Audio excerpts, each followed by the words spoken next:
Si vous vous résignez, l'ennemi a gagné. Peu importe de quoi on emballe sa résignation. Des fois, on ne peut pas faire autrement. Je ne veux pas faire le malin, je le sais très bien. Des fois, on ne peut pas faire autrement, parce que le rapport de force, il n'est pas de notre côté. Et parce que, comme ils vous tiennent par la peur, avec le temps de travail partiel, que vous n'avez pas un temps complet, que vous passez votre vie à pleurer pour espérer d'avoir les quelques heures complémentaires dont vous avez besoin pour avoir quoi? Au moins le SMIC. Bref, ils entrent dans la vie, ils divisent, ils morcellent, ils parcellent, tous les petits bonheurs vous sont disputés un par un, et c'est comme ça que nous tirent les gens.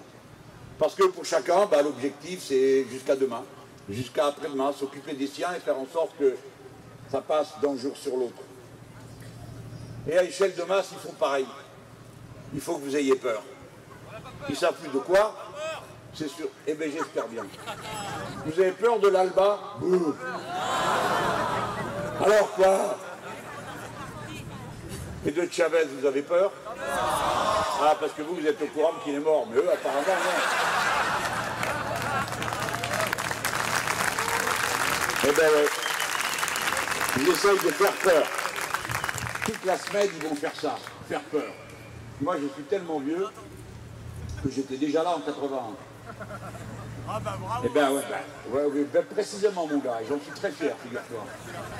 Eh bien, tâche d'en faire autant et tu viendras causer après. Parce qu'on l'a fait. Non, mais écoutez les gens, des erreurs, tout le monde en fait. Si vous attendez le monde idéal et les leaders idéaux et les programmes idéaux, ben, vous avez passé votre vie dans un monastère, pas dans la lutte.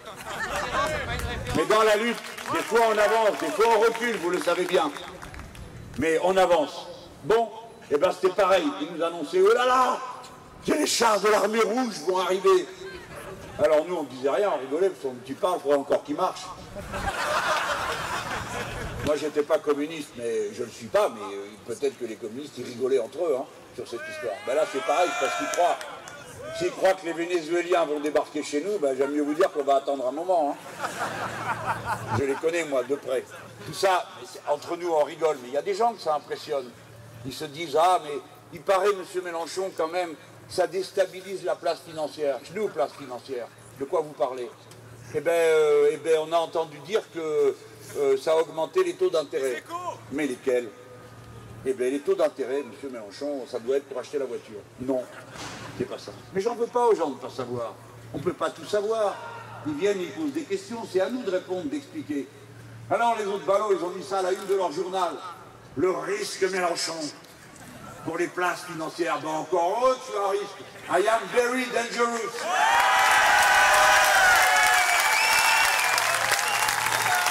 Mais écoutez, c'est la vérité. Comment vous financez votre programme? Avec leur argent, cette blague.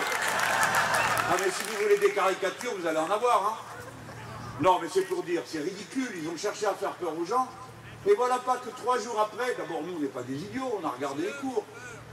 Et M. Mélenchon a confondu, a dit une noble commentatrice, le spread, je sais pas quoi, le trade, et le taux. C'est-à-dire, il a confondu le taux et l'écart entre les taux. Mazette. J'ai confondu. Non, j'ai rien confondu du tout. À la fin, ça fait un taux. Une différence de taux.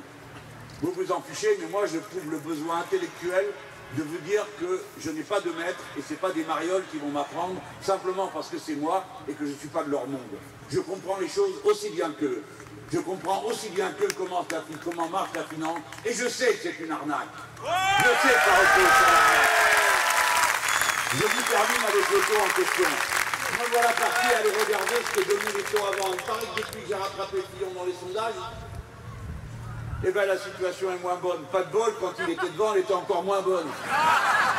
Je l'ai dit ça déjà. Et l'autre jour, depuis que ça se confirme, la situation s'est encore améliorée pour les taux, que vous n'en verrez pas la couleur. Mais vous croyez qu'ils ont mis à la une de leur journal, ça s'arrange dans la finance, Mélenchon progresse. Vous aurez vu, non? Allez, c'est bien, ça suffit de se foutre de nous comme ça, et de nous prendre tous pour des ignorants et des imbéciles. Chaque fois que vous entendez des choses de cette nature, pensez bien à un fait. À moi, ça ne me fait rien du tout.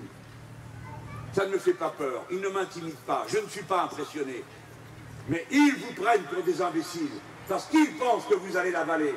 Et moi, je sais que plus ils font ça, moins vous l'avalez. Et des fois, vous ne regardez même pas si c'est mangeable. C'est ce qui se passe cette semaine. Alors, ceux parmi vous qui ont fait la campagne électorale en 2005 pour le non au traité constitutionnalisant l'Europe libérale, il y en a par ici? Vous vous rappelez comment c'était? À la fin, tous les matins, ils étaient là, les uns derrière les autres, ils sont payés pour ça, pour abrutir, assommer, mentir, essayer d'influencer, de rentrer dans les crânes pour faire peur, alors que la noblesse du métier d'information, c'est de dire les faits et de s'émanciper de toute pression pour aller à la vérité des faits autant qu'un esprit peut l'approcher et la donner en partage pour que chacun puisse prendre sa décision librement. Et même si cette décision n'est pas la même de l'un à l'autre d'entre nous, parce que nous sommes un peuple libre et que c'est normal que nous ne soyons pas tous d'accord. Et nous n'avons pas l'intention de regrouper 100% des voix. Mais la vérité, c'est que pour pouvoir savoir, nous, chacun d'entre nous, pourquoi nous allons voter ou comme ci ou comme ça, nous avons besoin d'informations sûres. C'est donc un respect qui est dû à tous, quel que soit leur point de vue. Et ceux qui me sont hostiles, qui nous sont hostiles au programme L'avenir en commun, je suis sûr qu'eux-mêmes aussi sont indignés qu'on vous prenne pour des imbéciles au point de croire le bourrage de crâne auquel ils se livrent depuis le début de la semaine et qui va s'amplifier jusqu'à la fin de la semaine.